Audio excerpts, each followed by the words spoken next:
Bonjour et bienvenue au 11e webinaire pédago-numérique du Centre de services des découvreurs. Donc aujourd'hui, je vais vous présenter l'outil Flipgrid que je trouve extraordinaire pour recueillir des preuves d'apprentissage facilement des apprenants, donc soit de nos élèves ou encore des apprenants avec lesquels on travaille. Et on peut aussi donner facilement de la rétroaction aux élèves avec l'outil Flipgrid. Donc, sans plus tarder, je vous présente les ressources du webinaire aujourd'hui. Donc, elles sont situées au monurl.ca web 11. Donc, je vais me rendre à l'adresse afin que vous puissiez voir comment sont regroupées les ressources. Donc, vous allez retrouver sur le site ici, donc c'est le site pédago-numérique du Centre de services des découvreurs. Et ici, on trouve d'abord une définition de qu'est-ce que c'est Flipgrid. Ensuite, vous allez retrouver l'enregistrement justement du webinaire d'aujourd'hui juste ici. Ensuite, le diaporama du webinaire qui est juste là, donc celle que je vais utiliser tout au long de la présentation aujourd'hui. Et vous avez ensuite, là, pour terminer, des pistes d'intégration pédagogique là, qui sont là. Donc, cette page-là, évidemment, est en constante évolution. Là, dès que je trouve des nouvelles ressources là, pour l'utilisation de Flipgrid, je vais les déposer ici. Alors, vous pouvez y accéder en utilisant monurl.ca web 11. Donc, les intentions de la présentation aujourd'hui. Donc, d'abord, on va explorer dans un premier temps l'outil Flipgrid et les principales fonctionnalités de cet outil-là. Donc, on va explorer surtout la version web aujourd'hui, mais je vais vous parler de certaines particularités parce qu'elle est disponible également en version mobile. Donc, je vais vous en parler un petit peu plus loin, là, quelles sont les particularités là, quand on l'utilise en version mobile. Ensuite, je vais vous montrer comment réagir, donc fournir une rétroaction aux élèves ou encore aux apprenants. Et dans un dernier temps, on va s'inspirer un petit peu, là, je vais vous présenter quelques pistes d'intégration pédagogique pour l'utiliser dans votre quotidien. Alors, je vous présente encore la fameuse roue de la compétence numérique. Donc, utiliser Flipgrid pour recueillir des preuves d'apprentissage puis fournir de la rétroaction, ça vient mobiliser 4 des dimensions, donc plus que 4, là, mais dont entre autres 4 que je vous présente aujourd'hui. Donc, ça vient développer les habiletés technologiques de vous ainsi que de vos apprenants. On vient exploiter le potentiel du numérique pour l'apprentissage. On vient développer la collaboration à l'aide du numérique ainsi que la communication. Donc, c'est ces principales dimensions-là qu'on va regarder aujourd'hui dans le webinaire. Donc, sans plus tarder, on va explorer l'outil Flipgrid. Donc, l'outil Flipgrid, comme je vous disais, il est disponible en version web. Donc, on a tout simplement à chercher info.flipgrid.com et on va se rendre sur l'outil. Il est également disponible en version application, donc ça sur le iPad ou autres appareils mobiles. Donc, on a tout simplement à rechercher Flipgrid et à télécharger l'application. Donc, quelles sont les forces de Flipgrid? Je vais commencer par vous nommer les forces. Là, vous allez comprendre, peut-être vous allez faire des liens un peu plus loin dans le webinaire. Donc, finalement, la grande force, c'est de recueillir facilement des preuves d'apprentissage vidéo et audio des élèves ou encore de collègues ou de familles, amis. Je vais vous faire un lien tout à l'heure quand je vais vous présenter l'outil. Ensuite, on peut l'utiliser, Flipgrid. Donc, oui, on veut recueillir des preuves d'apprentissage à nos élèves, mais on peut l'utiliser aussi dans un contexte où on crée des vidéos pédagogiques, donc par l'enseignant ou encore par l'élève, parce qu'on a plusieurs fonctionnalités, un peu ce qu'on retrouve là, dans Loom ou encore dans Screencastify, entre autres. Donc, on a une limite de 10 minutes, mais quand même, ça nous permet de faire des belles vidéos pédagogiques. Ensuite, il y a une collaboration possible là, à 2 ou à plusieurs enseignants sur une même, là, j'ai mis le terme grid, mais ce que je voulais dire, c'est dans dans un sujet de discussion, là, on peut ajouter dans un groupe, on peut ajouter plusieurs collaborateurs. Donc, on peut être plusieurs enseignants à voir le contenu que nos élèves y déposent.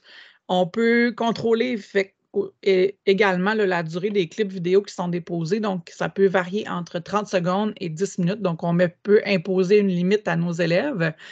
On peut rétroagir facilement là, de différentes façons. Je vais vous le montrer un petit peu plus tard, mais on peut laisser des rétroactions écrites et audio sans passer par d'autres outils que Flipgrid. Donc, on a accès à la vidéo qui est directement déposée, là, de la rétroaction. Les autres élèves peuvent venir fournir de la rétroaction aussi. On peut réagir sur d'autres vidéos d'élèves là, quand on est élève également. On a la modération qui est possible là, des réactions. Donc, on peut permettre aux élèves d'aimer une vidéo ou encore on peut modérer ça. On peut modérer également ce qui est déposé, donc contrôler, approuver là, tout ce qui est déposé dans notre sujet de discussion. Ça s'intègre facilement avec Teams et Classroom, puis on peut importer nos groupes d'élèves là, sans les ajouter un à un. On peut importer quand on a déjà des groupes dans Classroom, donc c'est facile, nos élèves, on les importe à partir des différents groupes qu'on a. La fonction Discovery, je vais vous le présenter tout à l'heure, mais on peut s'inspirer. Donc, je vous ai mis, moi, des pistes d'intégration pédagogique sur le site, mais vous pouvez aller vous inspirer aussi beaucoup de contenu en anglais, mais par contre, vous pouvez le traduire en français là, sans problème. On a le mixtape que je vous présenterai tout à l'heure. C'est un plus, je trouve, parce que ça peut faciliter la mise en commun de vidéos. Il y a de nombreux arrière-plans, il y a de la musique. On y trouve de la musique là, libre de droit à l'intérieur pour bonifier vos vidéos. Et on a aussi ceux qui utilisent Minecraft, une intégration possible avec Minecraft pour que les élèves nous expliquent leur stratégie. Donc, quand ils sont dans Minecraft, on l'intègre, puis ils peuvent enregistrer leur écran, puis nous expliquer leur stratégie. Donc, ça, je trouve que c'est les principales forces de Flipgrid. Donc, évidemment, Flipgrid est en anglais, la plateforme est en anglais, mais pour s'y retrouver, je vous ai placé là, une liste qui a été faite par le Centre de services de Laval et qui explique là, vraiment qui traduit en fait là, les différents mots de vocabulaire qui sont présents dans la plateforme. Donc, topic, je vais vous en parler tantôt, groupe. Donc, c'est des mots que je vais vous présenter. Donc, ça définit en français qu'est-ce que c'est. Donc, sans plus tarder, on va se rendre dans la plateforme et on va explorer, donc dans un premier temps, qu'est-ce que c'est les groupes? Donc, les groupes, c'est en anglais, donc ça permet d'organiser nos sujets de discussion, puis d'avoir un seul code d'adhésion. Donc, c'est comme un groupe, par exemple Classroom, dans lequel on dépose différentes activités. Donc, ça permet aux élèves de se connecter juste à notre groupe Classroom et ensuite, ils retrouvent toutes nos activités pour pouvoir, par exemple, tous nos devoirs, là, pour pouvoir y interagir. Ensuite, les topics, c'est ce qui se retrouve dans les groupes et c'est là qu'on a différents sujets de discussion. Donc, c'est là qu'on va pouvoir venir réagir, donc soit par audio ou par vidéo. À l'aide d'une courte vidéo, nous, quand on crée le sujet de discussion, c'est possible, il y a le mot attachment. Donc, c'est possible de joindre des modèles aux élèves, de joindre des explications, de joindre des lectures à laquelle ils peuvent réagir. Donc, on a possibilité d'ajouter, quand on crée un topic, c'est un sujet de discussion, il y a possibilité de venir ajouter 9 liens externes. Donc, ça peut être des OneNote, des Google Docs, des vidéos YouTube, etc., qui écoutent, puis on peut les faire réagir par la suite. Je vais vous montrer après comment partager un groupe et un sujet à des apprenants, à un public des élèves par Classroom, mais aussi comment on peut rendre un groupe public. Ensuite, je vais vous présenter l'option caméra, là, justement, pour pouvoir faire réaliser des vidéos pédagogiques. Donc, je vais vous montrer cette fonction-là et ensuite, on va aller explorer la fonction Discovery et Mixtape. Donc, on se lance, on se rend sur Flipgrid. Donc, je vous parlais tout à l'heure, donc c'est info.flipgrid où vous écrivez tout simplement Flipgrid dans la barre de recherche. Et c'est le premier, donc info.flipgrid.com. Et ici, je me retrouve dans mon Flipgrid à moi. Là, je suis connectée, mais quand vous arrivez sur la plateforme, là, vous avez le choix de vous connecter avec votre compte Microsoft ou encore avec votre compte Google. Donc, c'est un ou l'autre. Dans notre cas, c'est cssdd.gouv.qc.ca pour le compte Microsoft et csdq.net pour votre compte Google. Donc, là, je me rends dans ma plateforme à moi.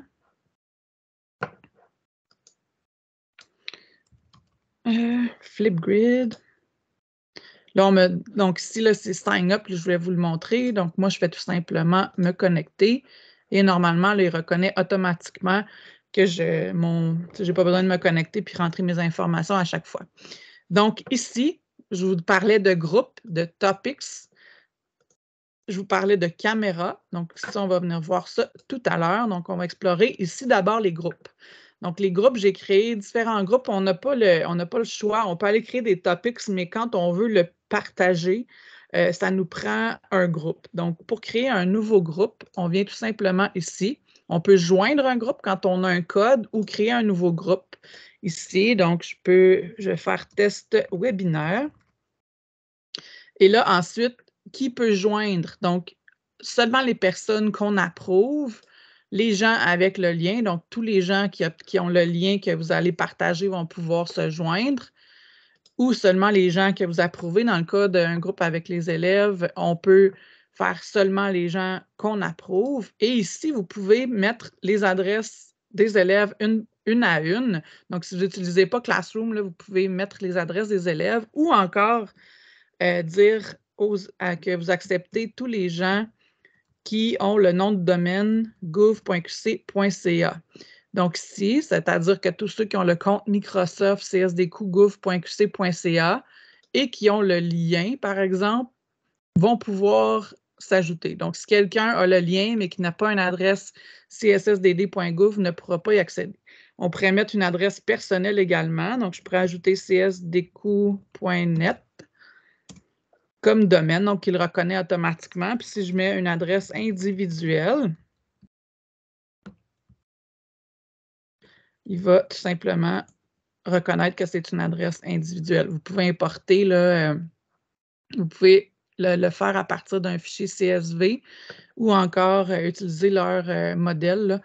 Donc, vous pouvez aussi ajouter là, les élèves un à un, donc en mettant des noms d'utilisateurs. Et encore là, je vous disais que ça connectait. Là, donc, moi, je connectais avec mon compte csdq.net et je peux choisir là, un de mes groupes Classroom et je vais importer là, mes étudiants qui sont dans mon Classroom. Donc, voilà. Ici, là, si je peux le partager dans Classroom, mais là, si j'ai importé mes élèves vont être automatiquement approuvés. Je le partage dans Classroom. J'ai un code que je peux intégrer dans mon site web, je peux le partager avec Teams, je peux le partager sur Twitter. Donc ici, on copie le lien. On a également accès à un code QR, donc que les gens peuvent numériser pour y avoir accès facilement. On copie le lien. On peut le placer là, dans notre... Bien là, ça se fait automatiquement quand on clique ici. Ici, le paramètre, on le revoit, là, tous les gens qui ont le lien peuvent se joindre. On peut changer là, nos paramètres une fois que le groupe est créé ici. Donc ça, c'est pour créer des groupes. Et à l'intérieur de groupes, là, moi, j'en ai différents. Ici, par exemple, j'ai développement professionnel CSSDD et j'ai créé un topics, donc un sujet de discussion. Je vais vous le présenter un peu plus loin tout à l'heure. Vous allez pouvoir y réagir également. Donc, utilisation pédagogique de Flipgrid. Donc, comment je fais pour... Là, je reviens en arrière. Donc, moi, je vois que j'ai 5. Automatiquement, là, j'ai oublié de vous le dire, quand on crée un webinaire, il nous crée un topics par défaut. Donc, ici, là, ça veut dire que c'est juste un sujet qui est là pour vous montrer comment ça fonctionne. Là. Vous pouvez tout simplement le supprimer là, parce que vos élèves vont le voir, parce qu'il est actif. Vous pouvez le cacher, le garder là comme modèle ou tout simplement, venir le supprimer ici. On vient le supprimer, mais c'est vraiment tout simplement un modèle qui est là. Vous pouvez l'utiliser puis simplement venir le modifier là, à votre guise par la suite. Je vous montre comment en créer justement des sujets de discussion.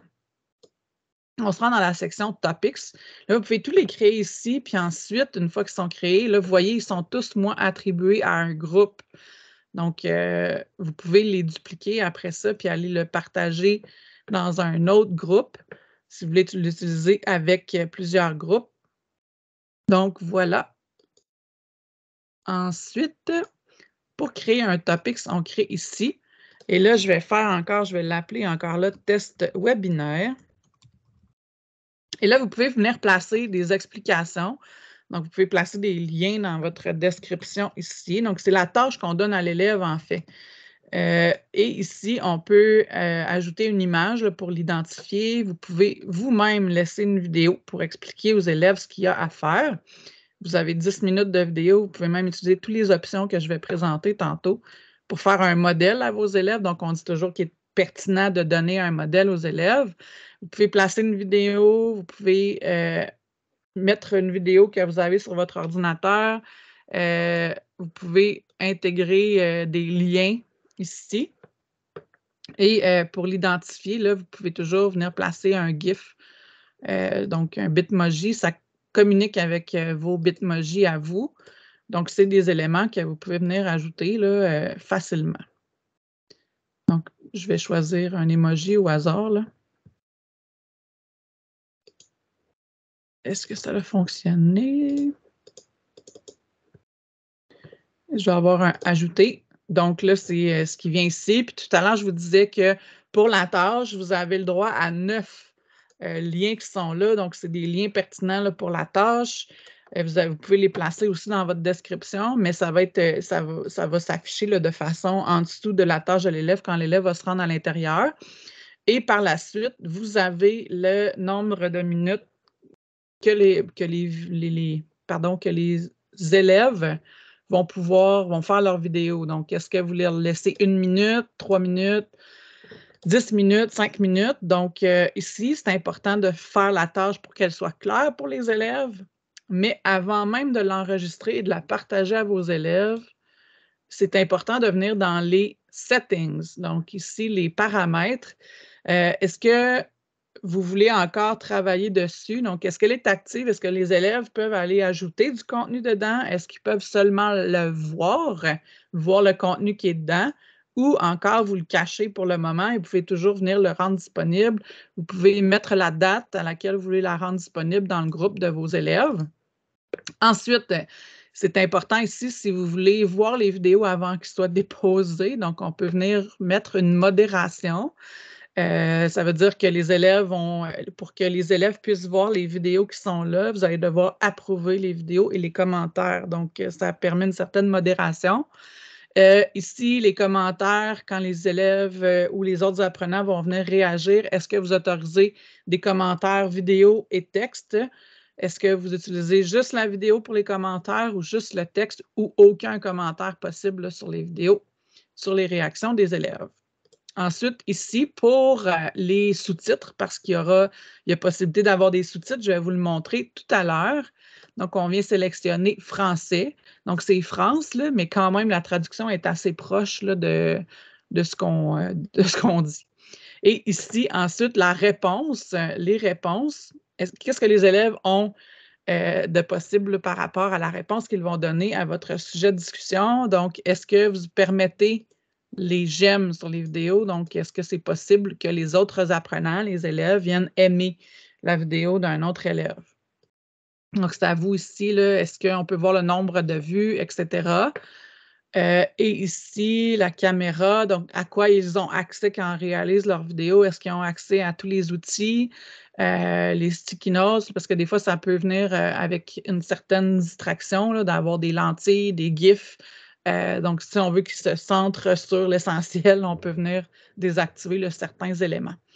Et ici, dans le cas où on met là, c'est réservé à vos élèves, là, mais dans le cas où on permet à des gens de joindre notre sujet de discussion, il y a possibilité de venir placer un mot de passe ici, là. Donc, moi, j'ai déjà fait un sujet de discussion qui était public, mais je mettais un mot de passe. Donc, comme ça modère quand même. Il faut que les gens aient accès au mot de passe pour pouvoir réagir.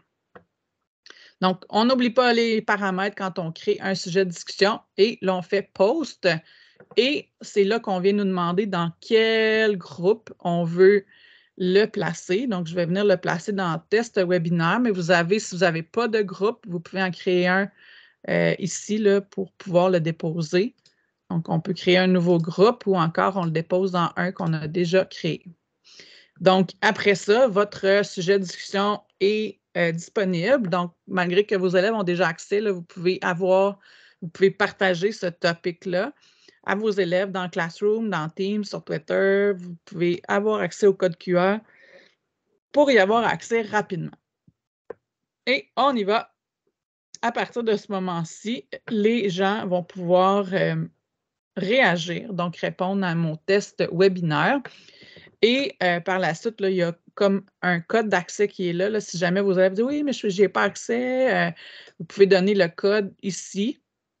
Ça, qu'est-ce que les gens voient? Donc, Member View, ça veut dire que les gens qui ont accès, qu'est-ce qu'ils voient? Donc là, vous voyez, quand je suis dans mon compte à moi, je vois que j'ai 0 réponse, mais ici, l'élève, ce qu'il voit, c'est ça ici. Donc, il y a le lecteur immersif. Donc, si j'ai fait une vidéo, donc l'élève va pouvoir se faire lire le texte que j'ai placé. Je n'ai pas placé grand-chose, j'ai placé un mot, mais il peut quand même se faire lire le texte que j'ai déposé. Et il peut le partager également. Donc, c'est les options possibles quand on crée des sujets de discussion. On appelle ça des topics. Donc, je suis désolée. Je reviens. Donc, moi, j'en ai 6. Ils sont classés. Je vois le nombre de réponses ici, là, donc 0 réponse, 1 réponse. Donc, c'est sûr que c'est toutes des choses que je viens de créer. Donc, ici, je vais aller voir, je vais vous présenter comment on voit les réponses. Donc, évidemment, c'est tout moi qui a. Fait que ici, le nombre de vues que je vous parlais tout à l'heure, je vais vous le présenter, là, ça, dans les pistes d'intégration, puis là, dans la section rétroaction, là, qu'est-ce que j'ai placé, moi, comme contenu.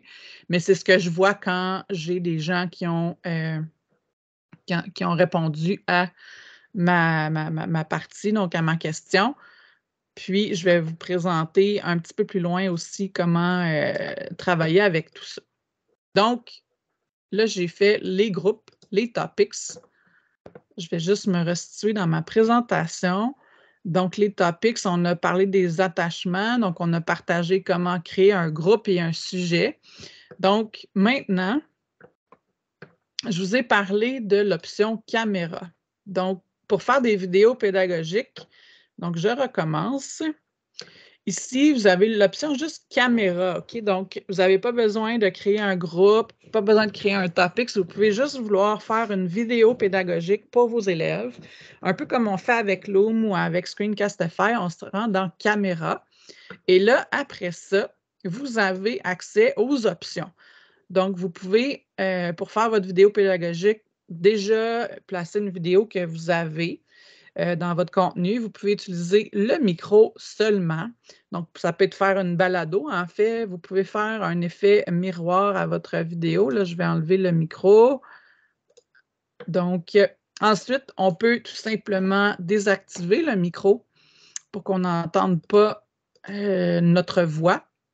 Donc, juste la musique, parce qu'il y a une option d'avoir de la musique. Dans les options, on a l'enregistrement de l'écran. Donc, je peux enregistrer ce que je suis en train de faire à l'écran. Donc, je ne sais pas ce que ça va faire si je suis...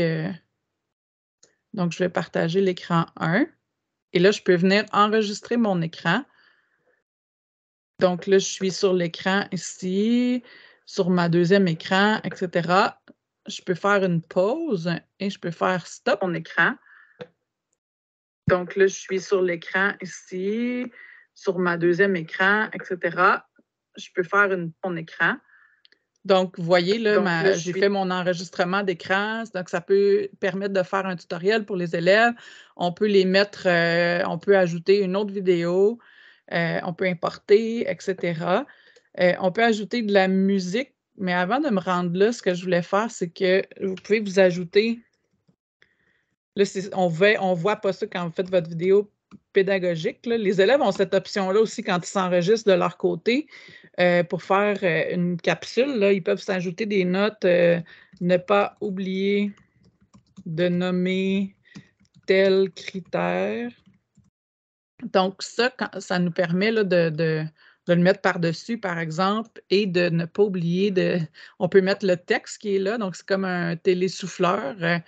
Pour pouvoir avoir des notes sur ce qu'on va parler dans notre capsule pédagogique ou dans notre enregistrement. Ces fonctions-là sont toujours présentes un peu partout. Là. Quand on enregistre une réponse, c'est là. Donc, c'est toujours des options. Là. Je vous présente la caméra, mais tous ces outils-là sont disponibles quand les élèves veulent répondre à votre sujet de discussion. Et on a accès à de la musique libre de droit, quand on va ajouter une musique. Donc là, je suis sur l'écran ici, sur ma deuxième écran. Donc là, je vais continuer. Oups, je voulais pas revenir, je veux juste éditer la vidéo à nouveau. Donc là, je suis sur l'écran ici. Sur plus. Et là, ce que je voulais continuer de vous présenter, donc on a les settings ici, on a des effets, donc on a des filtres disponibles. Donc ça, c'est vraiment présent toujours là, quand on répond. Ensuite, on a du texte qu'on peut ajouter au-dessus de notre présentation. Là, vous voyez que je ne m'enregistre pas. Là, je prépare ce que je... Après ça, on peut le déplacer. On a accès à du texte. Vous avez accès à un crayon. Donc là, je peux écrire par-dessus, mais là, je n'enregistre pas. Il n'y a personne qui va voir, mais je peux, pendant que je présente, écrire. Ensuite, on a accès à des stickers. Donc, c'est pour ça que je vous disais, là, des fois, vous pouvez limiter ce à quoi les élèves ont accès pour éviter les distractions parce qu'on a accès après à des GIFs qu'on peut placer. On peut préparer notre présentation. Donc, tout ça se situe dans les effets. On peut ajouter des photos et on peut se mettre une bordure. Donc là, vous voyez, je suis entourée d'un micro.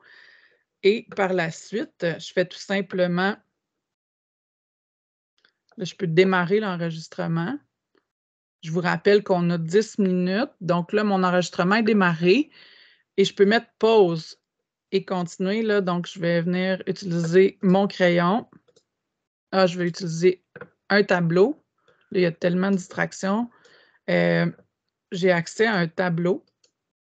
Et là, je peux dire, regarde, moi, je suis là et je mets pour cette partie-là l'emphase sur mon tableau blanc. Il n'est pas blanc, mais je vais mettre une feuille quadrillée. Je ne suis pas capable. OK. Donc, elle est quadrillée. Et là, je peux dire, moi, je veux me voir un petit peu plus comme ça. Et là, je peux démarrer mon enregistrement et venir... Là, je n'ai pas accès à mon crayon. J'avais pris mon crayon tout à l'heure. Donc, je peux continuer à parler parce qu'il ne voit pas là, les manipulations que je suis en train de faire. Et je peux utiliser mon crayon comme ça pour venir écrire et expliquer quelque chose. Et là, je fais enregistrer. Là, j'ai 9 minutes 27 d'utiliser. Donc, il me reste que quelques secondes là, pour enregistrer ma vidéo. Et ce qui est intéressant aussi, c'est un arrière-plan. Donc là, j'avais mis un filtre, mais je peux utiliser des arrière-plans. Puis une fois que j'ai un arrière-plan, là, j'ai beaucoup de distractions. J'en ai mis plus que moins. Mais vous voyez là, ici, là, ça fait le tour de moi. Et ensuite, je peux venir faire l'effet caméo puis me placer. Là, je vais désactiver mon crayon. On va enlever le tableau. Puis, je vais venir enlever ça. Ce que je veux vous montrer, c'est que c'est l'effet caméo. Donc, vous voyez, j'utilise ce qui est en bas ici. Je me mets au centre, comme ça. Je peux me placer sur le côté de ma présentation. Donc, ça, c'est dès qu'on utilise un arrière-plan. Je peux me déplacer, je peux parler en haut, je peux me placer à gauche. Donc, ça, c'est pour varier l'endroit où je me place, puis je peux toujours le modifier pendant que je suis en train d'enregistrer. Donc, voilà, je peux tout effacer. Là, donc, il y avait un efface en haut. Et par la suite, mon écran. Donc, là, je suis ici. Là, je peux l'enregistrer. Je peux par défaut, là, on peut faire cette vidéo-là, puis l'enregistrer dans mon profil. Donc, ça, cette vidéo-là. Et ensuite, on peut la télécharger. Donc, quand on crée des vidéos là, ils s'en vont automatiquement. Donc, on peut les préparer pour les placer dans un sujet de discussion éventuellement, mais on peut aussi s'en servir pour la déposer sur YouTube, etc., sur Classroom, etc. Donc, on peut placer le titre ici. On peut placer un lien. On peut changer la photo. Donc, On peut choisir, c'est un peu comme les vidéos quand on place des vidéos sur YouTube, là. Et là, on fait confirmer. Donc, on peut prendre un selfie. Et ça va être la vidéo de couverture de ma vidéo, la photo de couverture de ma vidéo. Et là, ça dit, on peut la mettre dans un topics, mais on peut aussi l'enregistrer dans notre profil. Et voilà. Donc, ma vidéo, elle est enregistrée dans mon profil. Je vais justement aller dans mon profil. J'en ai quelques-unes comme ça que je me suis amusée à créer. Donc, mon profil, il est ici. Donc ça, on vient d'explorer la caméra maintenant. Et là, je vous disais qu'il me restait 2 éléments à vous présenter, qui est Discovery. Donc, c'est la partie inspiration que je vous disais. Donc, quand vous créez un sujet de discussion, un topics, vous pouvez décider de le partager à la communauté Flipgrid, donc pour inspirer d'autres enseignants. Donc, ici, là, vous voyez une activité du Zoo Montana. Donc ça, c'est la communauté. Donc, il y a plusieurs, là, c'est pas vraiment ça, je vais vous montrer. Ici, on peut chercher par sujet. Donc, par exemple, la citoyenneté numérique et on peut choisir le public cible. Et après ça, on peut explorer les activités. Puis une fois que l'activité, on trouve, bien là, c'est sûr qu'il y en a beaucoup en anglais. Puis après ça, on peut l'ajouter, cette topics-là. On peut l'enregistrer pour plus tard. On peut tout de suite la déposer dans un groupe, puis on peut la créer dans un groupe qu'on souhaite. Puis, si vous faites enregistrer pour plus tard, là, vous pouvez, moi, je me suis créé une collection Mes favoris et je l'ai enregistrée dans Mes favoris. Donc là, c'est des activités que je peux utiliser par la suite. Donc, Discovery, j'ai ma librairie ici et je me suis enregistré quelques activités que par la suite, je peux utiliser avec mes élèves. Donc, je peux l'ajouter par la suite. Là, je peux venir la modifier et je peux la partager. Là, Add Topics, je veux la mettre dans un de mes groupes. Puis là, mon activité, elle est ici. Puis là, bien évidemment, une fois qu'elle est rendue, vous pouvez la mettre cachée. Puis là, pour avoir le temps de venir la modifier à votre guise. Donc là, vous pouvez venir changer le texte de l'activité de la personne, de l'enseignant qui le fait par la suite. Donc ça, c'est la section Discovery, donc des belles heures à venir explorer là, ce qui peut se faire avec Flipgrid. Donc ici, c'est la section Discovery. Ce que je voulais vous présenter, c'est la section Mixtape. Vous savez, des fois, on recueille, on veut faire une vidéo, par exemple, un enseignant de notre école prend sa retraite et on aimerait ça faire une vidéo, de recueillir plein de vidéos, faire un montage. Donc, des fois, on n'a pas le temps de faire ça. Et Mixtape, là, en fait, ce que ça fait, c'est que ça récupère toutes les vidéos qu'on a recueillies, par exemple, dans un sujet. Fait que moi, ici, là, je vous présente, par exemple, j'avais fait utilisation pédagogique de Flipgrid. Je voudrais partager là, tout ça dans une façon de visualiser facilement les vidéos. Donc, moi, j'ai un sujet de discussion qui s'appelle Utilisation pédagogique de Flipgrid dans lequel j'avais 3 réponses vidéo. Donc, le mixtape, ce que ça fait, c'est que ça rend le tout. Je peux choisir là, des vidéos d'un petit peu partout. Ça peut être les meilleurs moments de Flipgrid dans mon année. Et vous voyez de la façon dont c'est placé. Ça les place comme ça, puis on peut faire visualiser. Donc, j'ai 3 vidéos. Et là, je fais. Il va passer là, chacune des vidéos. Alors, par exemple, quand on utilise, on veut faire une vidéo pour la retraite de quelqu'un, chacun chez eux, les gens peuvent venir faire une réponse et ensuite, on a tout simplement à cliquer sur Mixtape et il nous fait, c'est un lien qu'on peut partager là, par la suite facilement. Donc, on envoie ça à la personne concernée, puis c'est un beau souvenir que la personne peut garder. On peut aller chercher aussi les meilleures productions de nos élèves. Si on veut, par exemple, créer une chaîne de dépannage technique, bien, on fait un sujet de discussion avec nos élèves, puis ensuite, ce qu'on partage à la communauté de notre école, c'est Flipgrid comme ça, le lien en haut ici de notre mixtape. Donc, la fonction mixtape, là, je pourrais passer plus de temps à vous le présenter, mais c'est facile quand on veut. Puis là, vous pouvez créer un mixtape.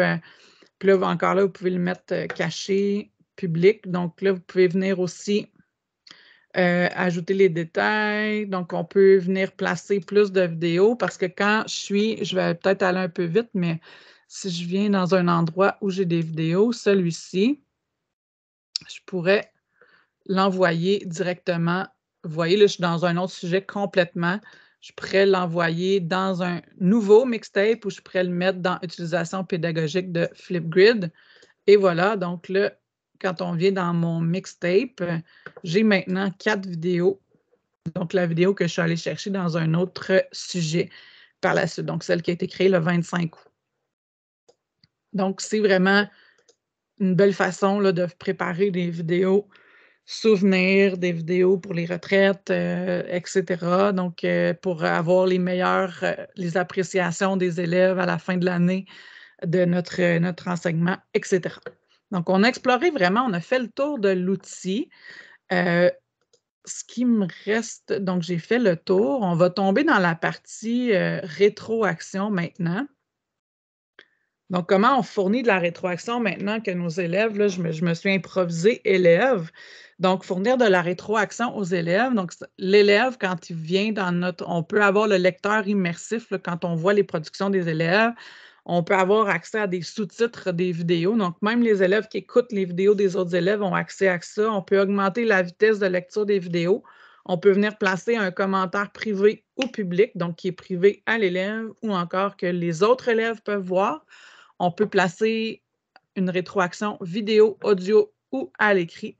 Puis, une fois à partir de toutes les réponses des élèves, on peut utiliser la réalité augmentée, donc imprimer les codes QR des différentes réponses des élèves. Par exemple, si c'est l'appréciation d'un livre, bien, on pourrait imprimer les codes QR là, pour les placer dans les romans, dans les livres de notre bibliothèque.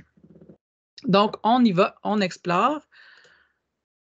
Donc, je me rends dans mes topics et moi, je vais venir dans Utilisation pédagogique de Flipgrid là, parce que j'ai 3 réponses vidéo. Donc, je vais vous montrer là, quel type d'abord de réponse on peut avoir. Donc, vous voyez, ici, c'est une réponse que j'ai faite. C'est un petit tutoriel que j'ai fait à l'aide de mon iPad et j'ai fait l'enregistrement de mon écran. En fait, l'enregistrement de l'écran avec l'iPad, puis j'ai tout simplement déposé à partir de l'application Flipgrid sur mon iPad, j'ai déposé la vidéo. Et c'est ce que ça donne, là. Donc, les élèves peuvent faire ceci. Un petit procédurier ou un dépannage là, pour le partager avec. Là, vous voyez, j'ai activé les sous-titres ici. Donc, on voit les sous-titres. Les élèves de la classe. Donc, pour ici, comment activer le contenu prononcé. Et à partir de ça, c'est une réponse d'élève. Imaginez que ce n'est pas un élève qui s'appelle Corinne Gilbert. Là. Puis après ça, dans les options qui se trouvent sous la vidéo, il y a le lecteur immersif de Microsoft, qu'on retrouve aussi dans les outils Microsoft. Donc, ça, c'est la transcription de ce que je dis dans ma vidéo. Donc, l'élève pourrait le lire. Je peux enregistrer un petit procédurier ou un dépannage là pour le partager avec des. Donc, ça, c'est vraiment les élèves génial. de la classe, donc, pour ici, comment activer le compte. Donc, ça traduit exactement ce que j'ai dit en mots dans ma vidéo. Et après ça, ici, vous avez le lecteur immersif, ce que je viens de faire, mais vous pouvez augmenter la vitesse de lecture des vidéos. Donc, ça, c'est anormal, mais si je le mets à 2, la vitesse va être accélérée. Donc, ça, c'est les options quand j'écoute les réponses des élèves. Ça, c'est la réaction que je vous disais qu'on peut permettre. Donc, ici, l'élève va voir qu'il y a un cœur sur sa vidéo.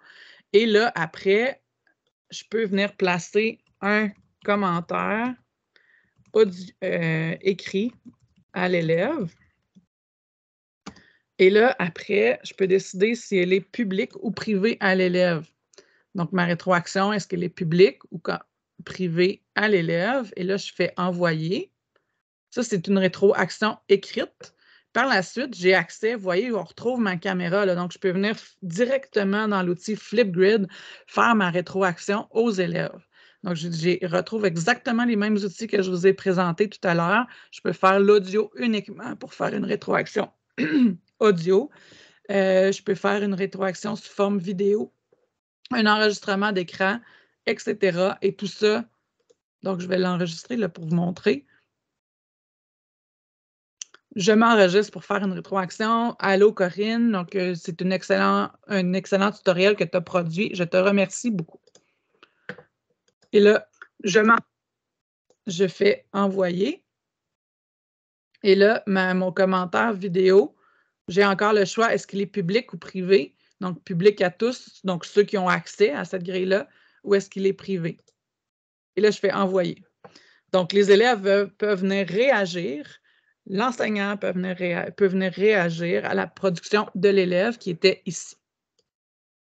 Donc, ici, c'est vraiment les sous-titres qui étaient présents dans ma vidéo. Donc, voilà. Donc, ça, c'était une première vidéo. Je peux passer à la prochaine production d'élèves. Ici, je vous explique ce que j'ai fait pour déposer du contenu.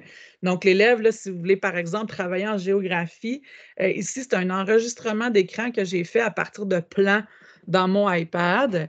Donc, j'ai fait je ne me souviens pas exactement ce qu'est la fonction, là, c'est pour survoler un endroit dans le plan. C'est flight quelque chose, donc c'est vraiment... donc, j'ai enregistré mon écran pendant que j'utilisais cette fonction-là. Donc, je l'ai déposé tout simplement, j'ai ajouté une musique et c'est ce que ça donne. Donc, ça peut être un type de production que l'élève dépose également. Puis, l'autre partie ici, mais imaginez que c'est un autre élève, mais j'ai juste fait une réponse audio. J'étais timide un peu d'utiliser ma caméra, donc j'ai répondu à la tâche de l'enseignant sous forme audio. J'ai encore là les sous-titres. J'ai accès encore au lecteur immersif qui me permet de faire lire. Donc, je peux augmenter le texte, l'affichage du texte. Donc, on a des beaux outils ici d'accessibilité directement présents dans Flipgrid. Donc, voilà, j'ai fait le tour de comment on pouvait venir réagir aux vidéos des élèves. Et ici, le 1 est privé, il y a 2 commentaires. Donc, on peut épingler également là, en haut les réponses. Donc, si on veut faire un modèle de réponse à nos élèves, on pourrait venir épingler notre réponse en haut. Comme ça, les élèves vont y avoir accès là, plus facilement. Ce que je vous parlais, donc ça, c'est mes 3 élèves qui ont répondu. Par exemple, si c'était l'appréciation d'un livre différent, donc l'élève qui nous présente l'appréciation de livre, en fait, vous pourriez utiliser ces codes QR-là en un clic. Là, ça va être 3 fois le même nom, mais c'est facile de repérer les codes QR, là, tout simplement ici. Donc là, c'est Corinne, mais en numérisant, là, ça donne une certaine réalité augmentée à nos codes, à ce qui a été produit là, par nos élèves, sans faire d'autres manipulations, tout au même endroit. Donc, c'est quand même assez simple d'utilisation. Donc, qu'est-ce que les élèves voient de leur côté? Donc, vous voyez, c'est comme ça qu'ils vont voir, là, puis ils voient qu'il y a des réactions ici. Puis l'élève va voir juste la réaction là, qui est publique. Là, pour le partager avec... Alors voilà, je pense que j'ai fait un tour rapide des fonctionnalités de Flipgrid, mais je pense que vous avez accès là, en réécoutant la vidéo, évidemment, puis vous pouvez regarder là, sur la page web du site aussi pour pouvoir revoir là, ces différentes fonctionnalités-là. Puis évidemment, aller toucher, aller explorer. J'ai découvert des nouvelles fonctionnalités à la dernière minute avant ce webinaire-ci, donc n'hésitez pas à aller explorer et à partager vos idées dans la partie que je vais vous présenter. Donc, des pistes maintenant pour terminer, des pistes d'intégration pédagogique. Donc, j'en ai placé différentes ici, donc en fonction des matières. C'est une traduction là, d'une activité ici qui s'appelait 50 activités pour votre classe et ça a été traduit par le Centre de services de Laval et je l'ai réutilisé, là, donc réflexion en mathématiques, comment on peut l'utiliser en sciences et en univers social, créer une communauté d'apprentissage, donc utiliser Flipgrid partout. Donc, quand je vous parlais de créer une liste d'astuces techno, Flipgrid en éducation physique, un festival de films avec Flipgrid. Et je continue là ici l'intelligence collective. Donc, j'ai créé un Flipgrid de mon côté. Vous pouvez venir, donc, pour vous familiariser avec la plateforme, vous pouvez venir ajouter une réponse. Ça peut être audio, ça peut être vidéo, pour nous dire une idée d'utilisation pédagogique de Flipgrid. Donc, ça va faire une belle banque, là. Vous voyez, j'ai déjà 3 idées d'utilisation ici que j'ai présentées. Donc, c'est moi qui les ai présentées, mais si vous venez là, bonifier cette banque-là, là, ça va être riche, très, très riche. Donc, j'ai mis le code. Donc, ça, vous avez accès ici. J'ai mis le code pour y accéder dans la présentation ici. Youp. Donc, vous pouvez accéder là, à cette partie-là en cliquant ou en numérisant le code QR ou tout simplement en vous rendant là, sur la page web que je vous ai présentée de Flipgrid. Donc, j'aimerais vraiment ça que vous preniez le temps là, de vous familiariser avec la plateforme en répondant, puis aussi ben, en me donnant des idées, là, en s'inspirant collectivement pour utiliser Flipgrid. Donc, ça termine ma présentation de l'outil. Je vous parle du prochain webinaire qui aura lieu. Donc, le prochain webinaire sera le 28 avril prochain et ce sera sur la création de vidéos avec un iPad et un Chromebook. Donc, je vous invite à vous inscrire en cliquant sur le lien ici et ce sera diffusé en direct sur le groupe Facebook, le Pédago numérique CSSDD. Donc, je vous invite en grand nombre à y participer. Et également, je vous rappelle que vous pouvez, à la suite du visionnement de ce webinaire-ci, vous pouvez obtenir d'abord votre badge, découverte. Donc, c'est en ayant visionné, en répondant à quelques questions. Et aussi, si vous pouvez pousser un petit peu plus loin, là, vous avez le badge appropriation qui vous amène les mains sur les touches là, pour vous approprier l'application Flipgrid. Je vous remercie beaucoup de votre écoute. J'espère que vous ferez une belle exploration de Flipgrid parce que ça a vraiment un énorme potentiel pédagogique. Je vous souhaite à tous une belle fin de journée. Au revoir.